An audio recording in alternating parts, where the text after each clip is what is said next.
नमस्कार, आप देख रहे हैं न्यूज़ 18 राजस्थान का डिजिटल चैनल और आपके साथ मैं हूं वंदना त्यागी। अगर हिम्मत है तो मुझे पकड़कर दिखाओ। ये शब्द किसी विद्रोही नेता के नहीं बल्कि कोलंबिया के मौजूदा राष्ट्रपति गुस्तावो पेट्रो के हैं और सामने है अमेरिका के राष्ट्रपति डोनाल्ड ट्रंप। तो सवाल ये है कि क्या लैटिन अमेरिका फिर से अमेरिका के खिलाफ एकजुट हो रहा है और क्या इतिहास खुद को दोहरा रहा है। वेनेजुला में अमेरिकी सैन्य कार्रवाई के बाद वॉशिंगटन और लैटिन अमेरिका के रिश्ते बेहद तनावपूर्ण हो चुके हैं। इसी माहौल में कोलंबिया के राष्ट्रपति गुस्तावो पेट्रो खुलकर अमेरिका के खिलाफ आ गए हैं।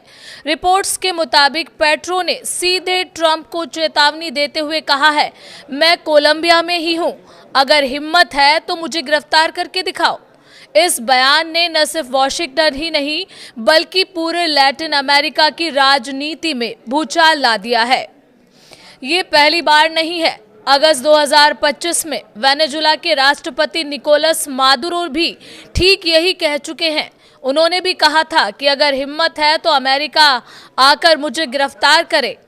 जवाब में अमेरिका ने क्या किया? मादुरो की गिरफ्तारी पर घोषित इनाम और बढ़ा दिया। अब वही लहजा, वही चुनौती, लेकिन इस बार कोलंबिया से है। पेट्रो यही नहीं रुके। उन्होंने कहा कि अगर अमेरिका ने कोलंबिया या उसके आसपास सैन्य हमला किया तो गांव के किसान हथियार उठा सकते हैं, पहाड़ी इलाकों में गुरिल्ला युद्ध शुरू हो सकता है और पूरा इलाका अस्थिर हो जाएगा। पेट्रो का दावा है कि अगर किसी ने ऐसे राष्ट्रपति को गिरफ्तार करने की कोशिश की जिसे जनता का समर्थन हासिल है तो जनता का गुस्सा बेकाबू हो सकता है। ये बयान किसी आम नेता का नहीं, गुस्तावो पेट्रो खुद कभी गुरिल्ला आंदोलन का हिस्सा रह चुके हैं। 1990 के दशक में उन्होंने हथियार छोड़े थे। पेट्रो कहते हैं, मैंने कसम खाई थी कि फिर कभी बंदूक नहीं उठाऊंगा, लेकिन अगर मातृभूमि की रक्षा करनी पड़ी तो मैं पीछे नहीं हटूंगा। यही लाइन अमेरिका के लिए सबसे ज्यादा चिंता की वजह है।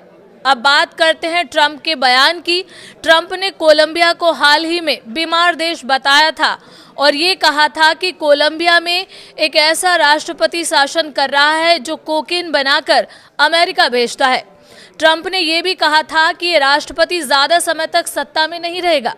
कोलंबिया के खिलाफ सैन्य कार्रवाई एक अच्छा विचार हो सकता है। ये बयान थे ट्रंप के, यानी बयान नहीं, सीधी धमकी। कोलंबिया सरकार ने संयम दिखाते हुए कहा है कि हम बातचीत, सहयोग और आपसी सम्मान में विश्वास रखते हैं। किसी भी देश को धमकी देना या ताकत का इस्तेमाल करना अंतर्राष्ट्रीय नियमों के खिलाफ है, लेकिन सियासी संदेश साफ है, कोलंबिया अब दबने वाला नहीं। गौर करने वाली बात यह है कि अक्टूबर में ट्रंप प्रशासन ने पेट्रो और उनके परिवार के कुछ सदस्यों पर ड्रग तस्करी से जुड़े आरोप लगाते हुए प्रतिबंध लगाए थे। हालांकि सच्चाई ये भी है कि कोलंबिया दुनिया का सबसे बड़ा कोकीन उत्पादक देश है। कोका की खेती कोलंबिया, पेरू और बोलीविया में होती है, लेकिन सवाल ये है कि क्या पूरी जिम्मेदारी सिर्फ एक देश पर डाली जा सकती है? तो असली सवाल यही है, क्या ट्रंप की आक्रामक नीति लैटिन अमेरिका को फिर से अमेरिका के खिलाफ खड़ा कर रही है?